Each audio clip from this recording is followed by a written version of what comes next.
This is ContactTalkRadio.com. Consciousness in action. And you are taking action into your consciousness by tuning into Contact Talk Radio. And on TuneIn.com, Ping.fm, and UpSnap Mobile. Contact Talk Radio. Long ago, before this day's confusion did begin, throughout the stars did we go wandering. Distance was no barrier, and time it had no hope. Free to come and free to go. Free to come and free to go. Open up the book of stars. Open up the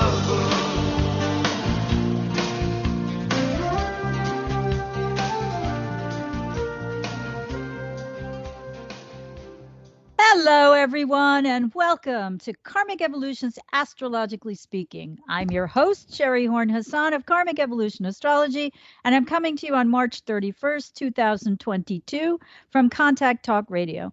Just a quick reminder that this show aims to bring you the truth about astrology and your soul's karmic evolution. First, as usual, my housekeeping stuff, which is to tell you that you can listen to Karmic Evolution's Astrologically Speaking anytime by simply going to my website at karmicevolution.com and clicking on the upper right-hand portion of the banner labeled Podcast. From there, you can scroll down the page and hear the most recent show, either live or recorded. Actually, now I think it's at the top of the page, but underneath that, you can scroll down if you'd like to search for any archived listings of past shows that you might have missed, or to which you'd like to listen again. Separately, please feel free to follow me on my Karmic Evolution for Your Soul Facebook page, which is where you can also sign up for my Conversations About Consciousness newsletter as well. And I'm offering still my 1-hour discounted Karmic Evolution Natal Insight reading to listeners only for $99. And that is just a little less than half the regular price. Now, this reading is for those of you who are interested in astrology, want to learn more about the true meaning of your individual birth chart and your mission and purpose in this lifetime.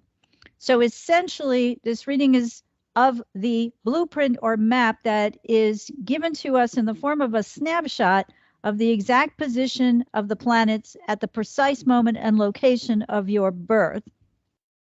And when used as a tool for soul growth, a Karmic Evolution Natal Insight reading can reveal a great deal about you and be tremendously helpful for learning your soul's true purpose and how to move forward towards your highest destiny in this lifetime, patterns of behavior that originated either early in life or during past life karma, where you may be repeating patterns that no longer serve your soul's karmic journey forward now. This reading also provides insights into what may have tripped you up in the past, and again, early in this lifetime or in past lives, and how to entertain new perspectives and gain greater awareness about this through astrological insight. And the point of a reading always, again, is to help highlight why you're here. What am I doing here? What the heck brought me here? And the ultimate goal, I believe, for everyone, although the specifics of each goal vary from person to person, is really to bring greater happiness and true satisfaction into our lives, as well as to help heal karmic wounds from the past as we move forward in this lifetime. So all of this is easy when you take advantage of my 1-hour discounted Karmic Evolution Natal Insight reading for only $99. Simply email me at SHERI, that's SHERI, at karmicevolution.com, and we'll get your reading scheduled as soon as possible. At almost half the regular price, conscious awareness has never been so easy or so affordable. All right, so now let's get on to this week's astro news you can use. Tonight, the Aries New Moon occurs at 11 degrees and 30 minutes of the sign of the warrior at 11:24 p.m. Pacific, and early tomorrow morning, April 1st at 2:24 a.m. Eastern Time, depending, of course, on your time zone. Now, since Mercury, the Moon, and Sun, and wounded healer Chiron all align during this lunation in Aries, the amount of fire in the sky has clearly increased significantly lately. Now, the presence of Chiron casts a bit of a shadow over this lunation. So first, let's do a quick review of our zodiacal archetypes. Now, clearly, Mars-ruled Aries is, as I noted before, the warrior. It's the energy which, when used in its highest form, helps us defend and protect both ourselves, our loved ones, and others. And when the sun and the moon come together, as they do at every annual Aries new moon, it heralds a time to plant seeds that can blossom into our ability to do so, unfettered and uninhibited by our rational, logical brains, or the egoic portion of our psyches. That means that Aries acts and reacts freely, instinctively, and without thought. Again, the highest use of Aries archetypal energy is to defend and protect, while the lowest form of manifestation revolves around over-aggressiveness, anger, and or violence, which includes, of course, both physical and sexual assault. So clearly, we're seeing a lot of martial energy in the collective right now, especially when we look at Russia's unprovoked invasion of Ukraine and the resulting deaths and damage being done there now and over the last 5 weeks or so. So this makes the presence of Chiron in Aries at this lunation a rather fascinating, on one hand, one, because, I think a lot of astrologers don't use Chiron, or they discount it. But, when we do that, I think we might blithely assume, or too blithely assume, that this is a time to fight for what we think is right. And that may be true, but this lunation asks us, because of the presence of Chiron, to stop first and understand the deeper archetypal meaning of Chiron and why he's showing up so prominently now. So at its heart, the Chiron archetype highlights the split between our primitive animal nature and our rational, logical, empirical one. That's why Chiron was represented by a centaur, which is half man, half horse, read beast, in Greek mythology. So this visual illustrates all we need to know about such a split, because it's depicted on such a concrete physical level for all of us to see. Further, in Aries, we learn that when we don't act instinctively, we may lack the ability for self-defense. Merriam-Webster dictionary defines instinct as follows, and here I quote: a natural or inherent aptitude, impulse, or capacity, and behavior that is mediated by reactions below the conscious level. It is, for example, or Aries energy in this context, right, is our impulse to be born, and that which gives us life. I mean, imagine the baby in the womb thinking to itself, to be or not to be. No, he or she simply intuitively decides when the time is right to be born, and sends the signal to the mother, I want out, at least most of the time. Now, I don't want to discount here that there are souls in utero who do decide not to incarnate, but that's a different story and one for another time. But the normal instinct to be born is Mars energy, which is why it represents the ascendant in the natural wheel of the horoscope and rules naturally everyone's first house. It's our instinctive and instinctual nature that can save our lives. When we throw our hands up to protect our face as the baseball comes whirling at us, shove someone else out of the line of fire, or simply gauge which way the wind is blowing to tell whether it's safe to go outside, we're acting or reacting on martial principles. However, And as always, with archetypal zodiacal energies, our martial energies can play out in one of two ways when we look at them through their potential extreme or most extreme manifestations. So the first manifestation is the healthier one, where we defend and protect ourselves and others based on our instincts, as noted. The second revolves around using our martial energy to lash out at those who've caused us pain in the past and to try to exact retribution now. Therefore, the inclusion of Chiron at this lunation should not be underestimated, in my opinion. And that's because, according to astrologer Melanie Reinhardt's wonderful book, Chiron, the Healing Journey, Chiron in Aries specifically represents a deep wound to the Aries archetypal principle, which, as noted, represents instinctual action for self-protection on the high side, but also aggressive or violent actions on the lower energetic scale when one feels hurt or wounded in some way. So for that reason, Chiron in Aries may often act like its polar opposite sign, Libra. Now, Libra is excellent at being able to see two sides of a dispute. Libra energy archetypally often excels at bringing two warring parties together to negotiate and agree on an acceptable compromise. However, Libra's downside often represents indecisiveness and passive-aggressive behavior because Libra, again, precisely because Libra can see two different sides of an argument and truly understand both of them and hold that in their psyche, when it comes to making more personal decisions or on a personal level, Libra often gets the bad rep of being indecisive because they can't make a decision about which side they agree with for themselves. The other thing that Libra energy tends to represent on the negative side is passive-aggressive behavior. So Libra is an archetype that often does not feel whole without a partner. And that is one of the reasons for its kind of archetypal pattern, often, not always, but often, of acquiescing to the partner.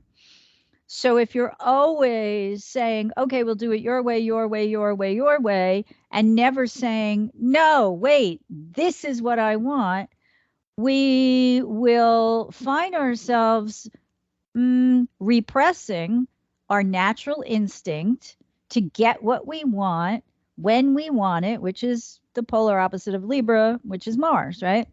So on a collective level, this Aries new moon indicates a meeting of the minds about acting and reacting in ways that make good instinctual sense.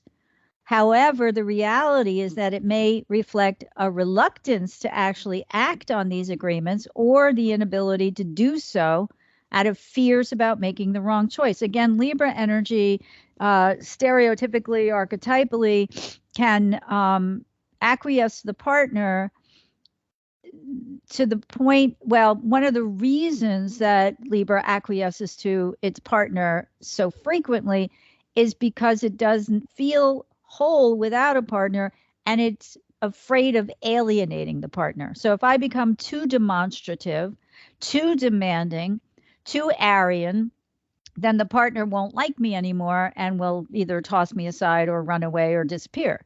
So, the defense mechanism is to just, yes, sir, yes, sir, yes, sir, whatever you want. So this, in turn, may stymie the pure Aries energy at this lunation. And that's what I was talking about when I said some astrologers may interpret the Aries new moon purely on the conglomeration of Aries energy, Mercury, the sun, and the moon at this time, without including the fact that Chiron's there and, casting a new interpretation onto it based on a wounded Aries, which actually acts more like a Libra.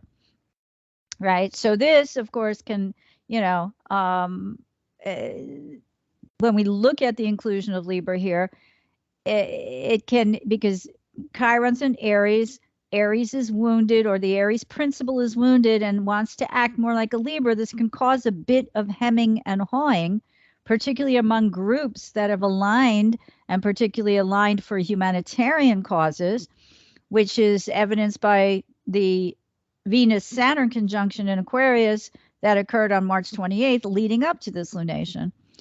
This lunation is further influenced by the fact that Mars is waxing into a conjunction with Saturn in Aquarius. And even though this energy won't perfect until April 4th, it indicates intense frustration, perhaps sparked by the impatience of some versus the reluctance of others to move rapidly. Okay, impatience, Aries energy, reluctance to move rapidly and assuredly as a means of self-defense is more Libran in nature. So our frustration and the frustration that's mirrored back to us through the macrocosm of the collective is likely to become more palpable at this new moon and between the new moon and when the Mars-Saturn conjunction in Aquarius perfects on April 4th. And again, I said frustration and irritation are likely to become more palpable, particularly concerning partnerships and particularly with friends and groups and associations. Now, examples of this have already been mirrored back to us through the macrocosm of the collective. I mean, we need only look at Ukrainian President, Vladimir Zelensky's daily pleas to the rest of the world for help now as proof of that, right?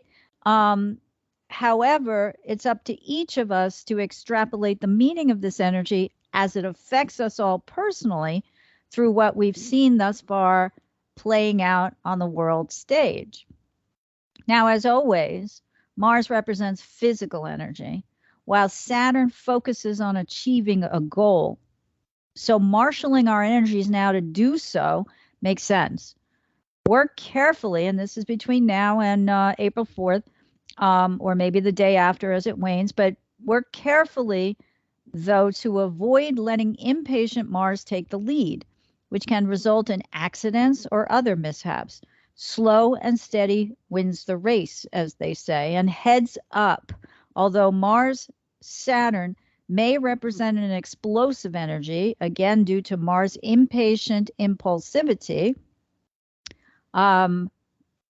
this exact conjunction so close to the Aries new moon tells us to focus our martial energies not on anger, but on hard work designed to achieve a particular specific goal. I like to point out too, which I think is interesting, that a lot of the astrologers at the time, 2 years ago, when Mars and Saturn conjoined in 2020, March of 2020, that marked the beginning, at least in America, of the emergence of, not the emergence of, but the, I guess the emergency around the coronavirus becoming so prevalent here. For those of you who are listeners on the East Coast, particularly in the New York or New Jersey, DC, New England areas, in New York, this was when they opened up Central Park and created tents and all that, because the hospitals were overflowing and the morgues were overflowing from coronavirus deaths. And that, of course, was, I guess, around the time, right, that they approved the vaccine. So that was new on the scene. I find it interesting that at this conjunction, because, each conjunction starts when Mars meets Saturn every 2 years or so, it starts what they call in astrology a new synodic cycle. So we have a cycle that's just beginning now in Aquarius that will last for another 2 years. But what we've seen on the national stage here is the budget that was passed recently excluded any monies for any further COVID-19 relief. So some insurers have stopped covering vaccines. Federal and state offices are closing. There's no monies right now being dedicated to a continuance of predicting whether or not this new strain of virus, which is starting to appear, a new variant, which is a subvariant of Omicron, whether or not that will become a problem. So I think it's kind of interesting, and I think that this must be proving irritating and frustrating to a lot of people, both in government and those of us who are just normal average citizens, especially at a time when we are opening up our everyday lives without any of the previous restrictions. Again, my point here is not to get into politics. It's simply to note what's happening and correlate it to the astrological energies. So, are we working very slowly towards a goal, or are we impatiently, impulsively just trying to do away with a restriction?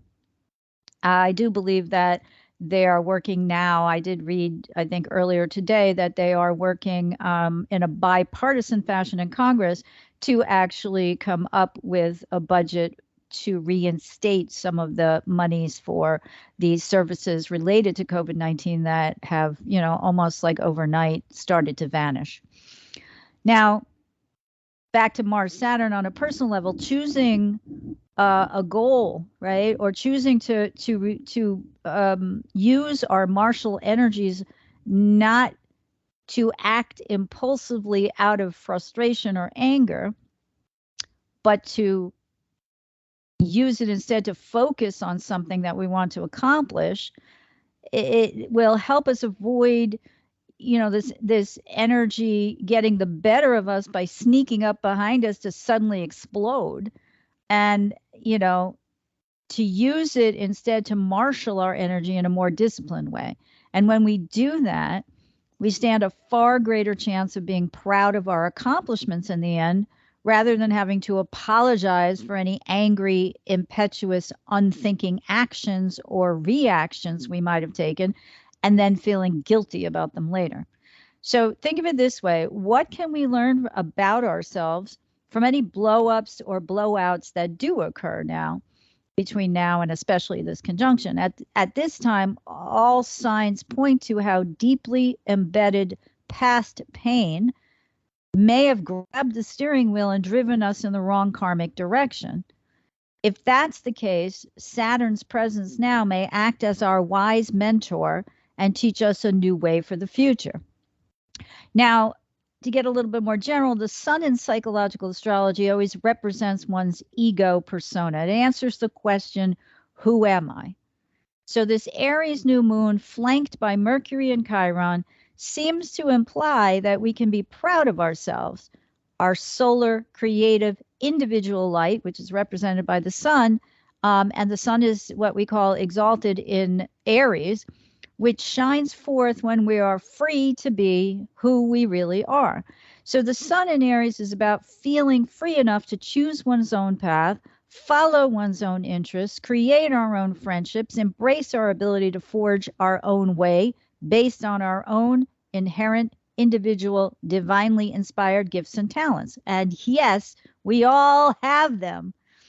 So the sun in Aries, again, moves instinctively, unfettered by logic or reason, because it simply acts and or reacts, as previously said. Now, geared towards defending and protecting, the Aries archetype is about both life and survival. So let's go back to what we make of Chiron's inclusion at this lunation. First of all, we make of it whatever we decide to make of it as individuals. However, it pays to be mindful that since this Aries full moon occurs hard on the heels of the March 28th Venus-Saturn conjunction in friend and group-oriented Aquarius, we can rely on the strength of those who believe in us now. Such a united we stand, divided we fall energy means that others have our back, which in turn provides us courage to continue to shine our light. Now, I would add, though, that Chiron's presence here may make us insecure about whether others really do have our back. And when Mars and Saturn conjoin on the 4th, but they're waxing now, at the same time, Juno, the goddess asteroid of partnership, squares the transit and karmic nodal axis. And, Mars is squaring the nodal axis. Venus is squaring it now. Mars is squaring it circa April 5th, and Saturn by April 12th. So I'm going to go into that in a meeting. But in a minute, but the unification of our hearts and minds at this Aries new moon, when the moon and sun join together in an act of solidarity, again, as they do at all new moons, may lean toward expressing increased frustration that others are neglecting or not hearing Mercury in Aries and Chiron's in Aries cries for freedom. Now, the question becomes, will these conjunctions to Chiron, and I believe, hang on a second, the moon conjoins Chiron early on the 1st, and the sun conjoins Chiron on April 2nd, and yeah, Mercury and the sun join Chiron. So it's a very rapid series of conjunctions here. So for simplicity's sake, we just say they're all conjunct at the lunation, right? But you know, the energy is a little bit slower than that.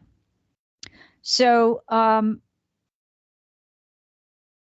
again, that brings them all together in one swell swoop. But the question becomes whether these conjunctions to Chiron spark the kind of fire in our hearts, or perhaps add fuel to the sparks that are already happening now, whose flames spread to embrace all the downtrodden, the underdogs, the huddled masses yearning to be free, regardless of their race, religion, color, gender, etc.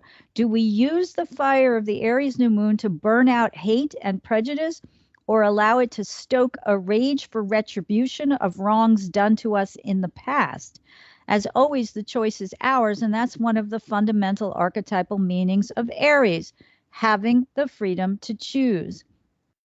And then having the freedom to choose to act or react instinctively.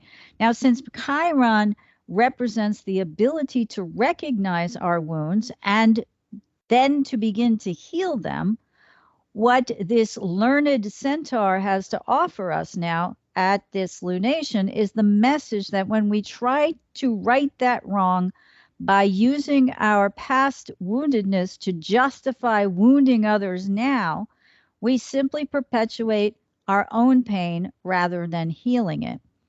However, if we can attempt to recognize where past wounding by others may not have been intentional, and then to forgive others, we might be taking the higher road. Or we may use our past wounds to more consciously understand our mission now, which is to heal past pain by developing a better instinctive or instinctual connection within that enhances our ability to protect ourselves in the future. So Chiron's presence now highlights how its more hidden energies can focus us and, you know, really pretty much unconsciously, right, on past wounds. As I said, you know, the unconscious grabs the steering wheel and then, you know, drives us based on past karma into future karma. So do we want to keep allowing that to happen? Because past wounds are often long buried or forgotten on the conscious level, right? So if we can bring these wounds into consciousness, it's time, says this lunation, to voice any past pain in order to heal the very deep karmic wounds that we all carry now. And this Aries new moon calls us to take the higher road. By becoming more conscious about all of this, we can plant seeds now that allow us greater cognizance about where we need to be free to allow our instincts to guide us without our impatient ego interceding. Because often when it does, we allow or we find that our anger bursts into flames and then can start an angry conflagration. Now, I mentioned Venus also squares the transiting karmic nodal axis at this new moon. And that warns us to evaluate and choose our partners carefully and calls us to reclaim our individual sense of creativity rather than project it onto others now. We can tap into any unaddressed karma here as well, especially around jealousies related to what we may perceive as others' perfect relationships on both of the collective and personal levels now. You know, who is aligned with who and why. looking at others, if we have that kind of karma and we're looking at others and saying, oh, they have the perfect relationship, I hate them, that's a little bit of a heads up then, right? In addition, recognition of where past misguided relationships may have led us to feel hopeless, helpless, and or depressed about our future can similarly move us forward in a new karmic direction where we act less from the head and more from an intuitive survival instinct. Remember, all partnerships rest upon a solid contractual sense of trust, without which, in the end, we may feel betrayed, slighted, or used. And further, as Saturn begins to wax towards its square to the transiting karmic nodes, the energy of which will perfect around April 12th, but it's going to be in play for a while, we're reminded to work hard to examine where we've been wounded by authority. Now, karmically, this speaks to any residual hurt related to how we may view authorities and authority figures as uncaring or unresponsive in times when we needed their support most. When viewed more consciously, these squares, especially so hard on the heels of the aforementioned Venus-Saturn conjunction in Aquarius from March 28th, asks us to commit to doing the hard work of negotiating successful conclusions to difficult challenges that face us now, especially those related to authority figures. In short, where can we reclaim trust in ourselves so that we may forge partnerships where mutual trust abounds? Now, I was going to talk about this today, but I don't think I'm going to have time. But this brings up the issue that's in the news right now surrounding Clarence Thomas and his wife, Ginny Thomas. And for those who are unaware, Ginny Thomas's texts have been revealed through the courts having demanded that certain texts and emails from, well, actually, these came from, I believe, Mark Meadows' cell phone. And they reveal that the Supreme Court Justice Clarence Thomas's wife was very much influenced by conspiracy theories around the fact that the election in 2020 was fraudulent, which was, of course, proven not to be the case, and how really deeply down that rabbit hole she went.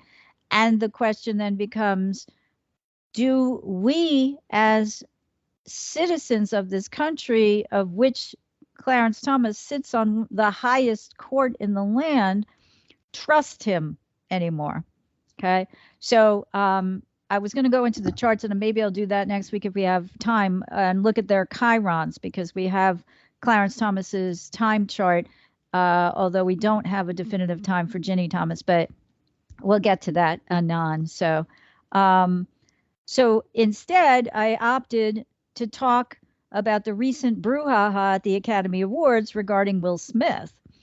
And for those who don't know about that, the comedian Chris Rock, who emceed the award ceremony, made a bad joke at the expense of Smith's wife, Jada Pinkett Smith.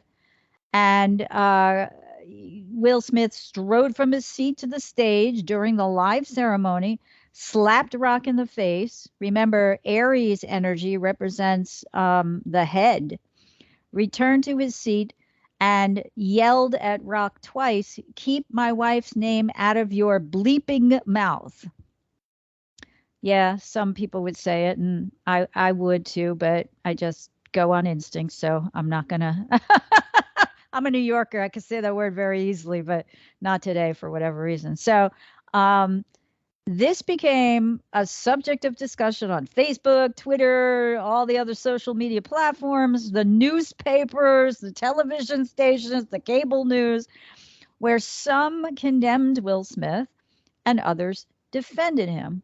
So when I took a look at his chart, and he was born, for those of you who are interested in looking too, on September 25th, 1968 at 9:47 p.m. in Philadelphia, Pennsylvania, I noticed that his natal Mars resides in Virgo in his fourth house. And the fourth house is the house of home, family, roots, tradition, and really importantly, security, emotional security.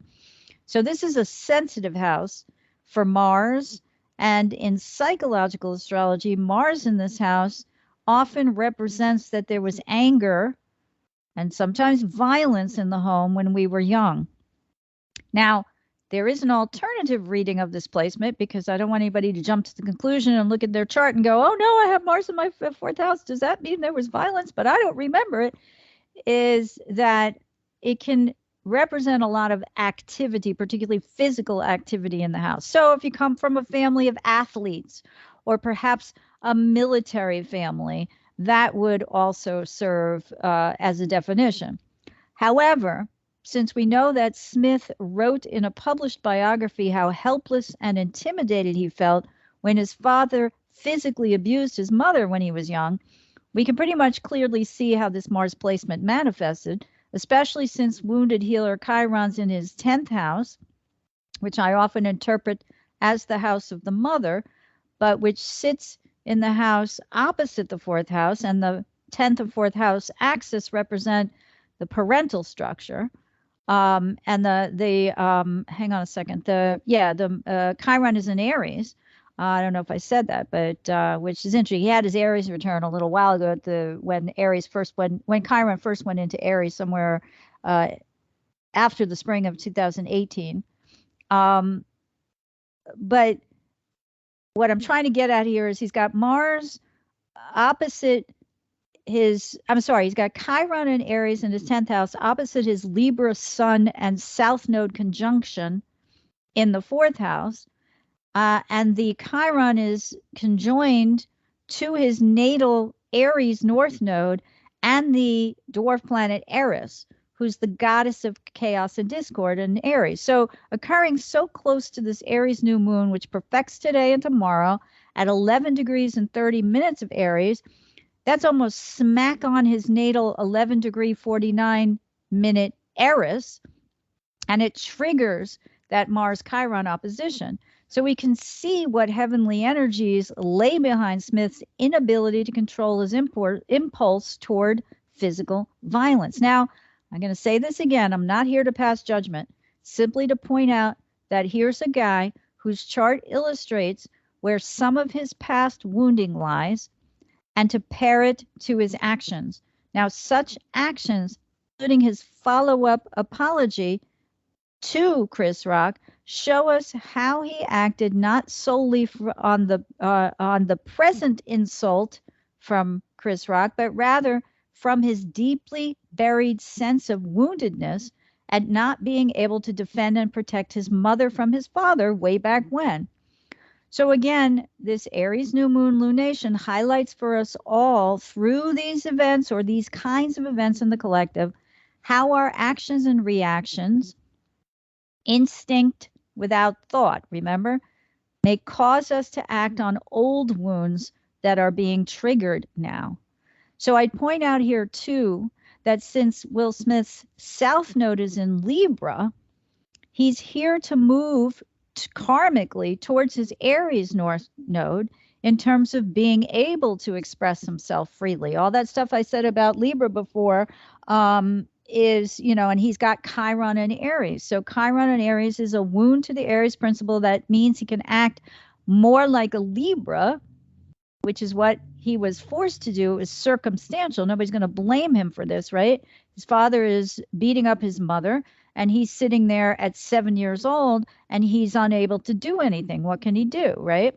So he's got that going on. And meanwhile, he came in through the Libra energy with the South Node, and his Sun conjunct it, saying, no, let's compromise, let's negotiate, let's work this out, right? So we can see here, that his mission, if his North Node is in Aries, is to move towards being more instinctive and more natural and more self-protective. Now, I thought this was interesting, and I went into down a rabbit hole yesterday, looking up this whole story, which I'm not going to bore you with because you can easily do the same thing. But there was a lot made of the fact that with the Red Table show that started, I think, 2 years ago or so. I think it was during the pandemic, I'm not sure, that Jada Pinkett Smith and Will Smith revealed that they have an open relationship, and that they were separated for a while, and she had a relationship with another man. And, Will Smith has likewise admitted that he's free to be with whoever he wants. But I thought this was interesting because whether we choose to judge that or not judge it. Jada Pinkett Smith has been quoted as saying this, which I think on some level is right on in terms of Will Smith's karma. And here's the quote. I've always told Will, you can do whatever you want as long as you can look at yourself in the mirror and be okay. Because at the end of the day, Will is his own man. I'm here as his partner, but he is his own man. He has to decide who he wants to be, and that's not for me to do for him, or vice versa. Now, that brings us to Chris Rock, who was born February 7th, 1965 at 10 a.m. in Andrews, South Carolina. And Rock's 12th house Chiron is in Pisces and opposes his Uranus-Pluto conjunction in Virgo. Now, he was born close to that conjunction as Uranus was about 2 degrees away from Pluto that many people in the mid-60s have in their chart. And that conjunction's in his 6th house of work, service, and health. Now, it turns out that Rock disclosed in the past that he was bullied as a child.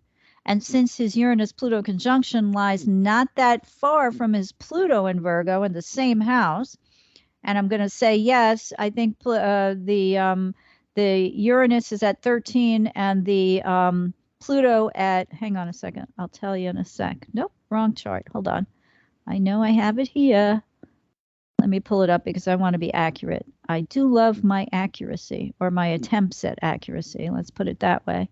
All right. Because I want to point out something that I think is interesting and would be interesting to you guys. He has an almost 14-degree Uranus in Virgo, and Pluto's at 1541, right? So they're about 2 degrees apart, 1348 to 1541.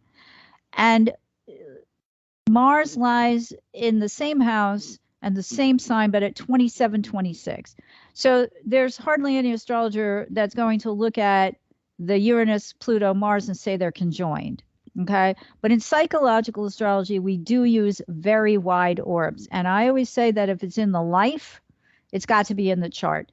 So if that's not where it is, we still had to find it somewhere else. And I'm not going to do that right now. But the other point that I'll make is that Chiron in Chris Rock's chart is in the 12th house, as noted, at 16 degrees, 32 minutes of Pisces. So 1632 opposite 1348 and 1541, and wide opposite the 2726 Mars. Okay, so let's go back to the other relevant points I'm making now. I mean, this guy was as I said, bullied as a child, and I believe these placements validate that. Not that he needs any validation, because he says he was beaten up regularly as a child. And in retaliation, he once put a brick in his backpack and, by his own admission, beat another child nearly to death. And according to an article on today.com, and I'm going to quote from that article, in my childhood, I was bullied ridiculously, he said in January on the Fly on the Wall with Dana Carvey and David Spade's podcast. Half of the bullying was because I was just a little guy. And then I got bused to school, which I read he was bused into a white neighborhood. So he was a little guy, he says, and I was black. Rock 57 said the rough bullying gave him a weird temper, and shared one anecdote about a violent incident from his youth. And this is a quote from Rock. One day, a guy really disrespected me really bad, like mushed me at a party and pushed me and kind of like kicked sand on my face in front of girls, he said. Rock said he went home and put a brick in his book bag, then came back to the party and swung it in the face of the guy who was bullying him. The guy was seriously injured to the point we thought he might die, Rock said. That, long story short, from that day on, as my shrink puts it to me, you have been scared to be angry ever since, he continued. I was so scared of my anger. Now, he also said he learned through therapy that he was so afraid of letting out his angry feelings that he let the whole world walk over him.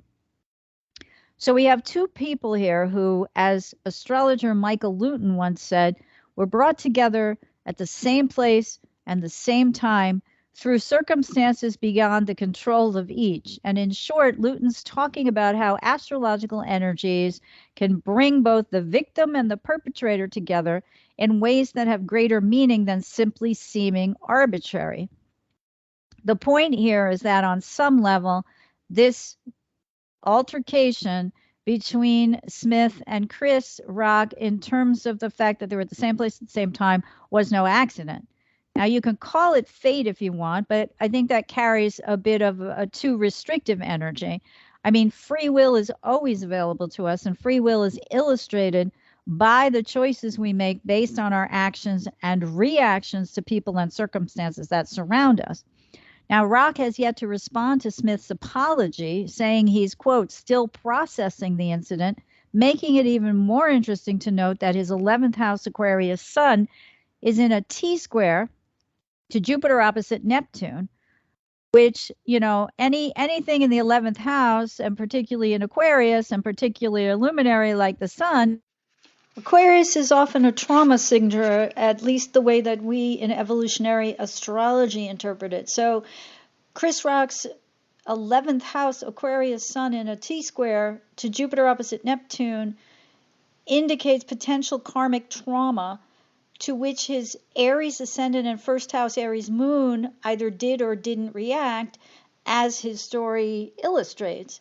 Now, Sun square Neptune often represents someone whose father was missing, either literally or emotionally, and this sets up a loss of the true ego identity, which can also be further emphasized by Rock's 12th house Chironic wound to the collective. He either feels everyone's pain too acutely or is blocked from such empathic tendencies. Now, his natal 11th house Saturn, which also is a kind of Aquarius, Uranus, Saturn combination by virtue of Saturn being in Uranus' natural ruled 11th house, that Saturn in Virgo opposes his Uranus-Pluto conjunction in his 6th house, illustrating both his early rebelliousness in the form of wanting to exact retribution, you know, through his anger, as well as his tendency to act out rebelliously on stage in the form of jokes as a comedian. And clearly we see this kind of energy coming from many of today's and yesteryear's comedians, right? They poke fun at people, but those people personally can be hurt by the things that they say. And this is often a chosen profession by those who I think probably felt unable to do that in other ways in their lives. That's, you know, another discussion for another time. But also of interest is the fact that in 2020, Chris Rock disclosed that he'd been diagnosed as an adult with a learning disorder called NVLD, or nonverbal learning disorder, which is characterized by verbal strengths as well as visual, spatial, motor, and social skills difficulties, and similar in some ways, though not exactly the same, to some of the symptoms of autism and Asperger's. Now, Rock has been quoted as saying, "All I understand are the words." And I would point out that the Aquarius archetype in our charts is sometimes related to such diagnoses, and that Rock also has a Venus-Mercury conjunction in his chart as well. So Mercury in Aquarius can be issues with communication or trauma around communication. So that kind of backs this up as well.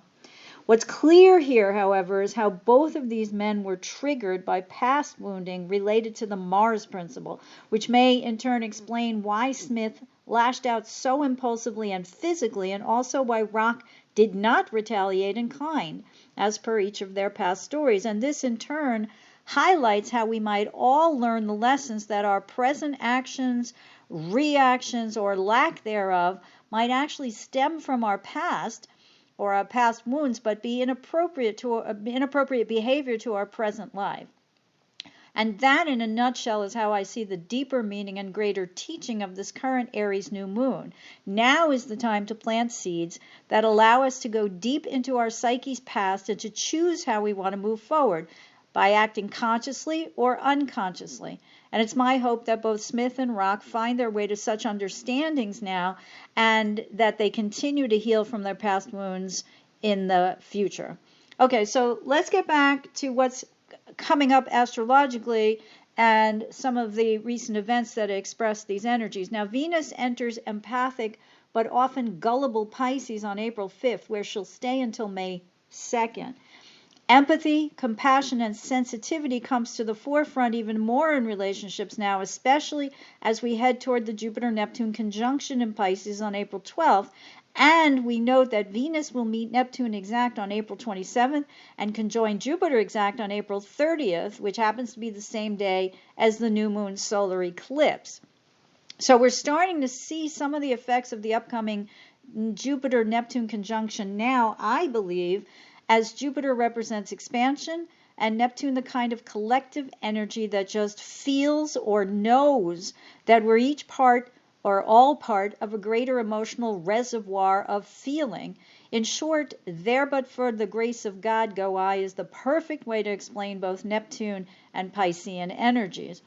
Now, some recent news, I believe, bears out the influence of both the waxing Jupiter-Neptune energy and this Aries New Moon Chiron advice to dig deeply into past wounds in order to forge a more healed future, especially when looked at under the guise of some of our past chironic wounds. So both of these carry a particular resonance for the United States right now as it grapples with its past history of prejudice and inequality related to blacks and other minorities, and the other to our country's overdependence on fossil fuels that both damage our climate and currently are wreaking havoc on our economy.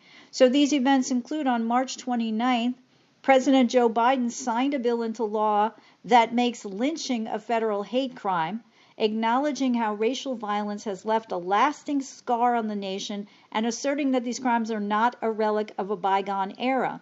This is a piece of legislation 120 plus years in the making, and according to CNN, and I quote, at a White House Rose Garden signing ceremony, the president didn't hold back in describing the history of racial violence experienced by Black Americans and its continued impact. He said lynching was pure terror to enforce the lie that not everyone belongs in America, not everyone is created equal. Terror to systematically undermine hard-fought civil rights. Terror, not just in the dark of the night, but in broad daylight.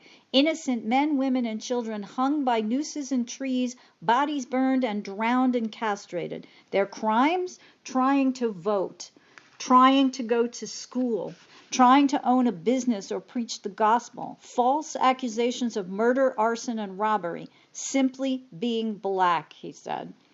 Now, yesterday's headlines in the Washington Post and the New York Times and today's White House confirmation said that as gas prices rise, President Biden is expected to announce massive release of oil reserves in a bid to combat high gas prices through the release of 1 million barrels of oil a day from U.S. reserves for up to 180 days.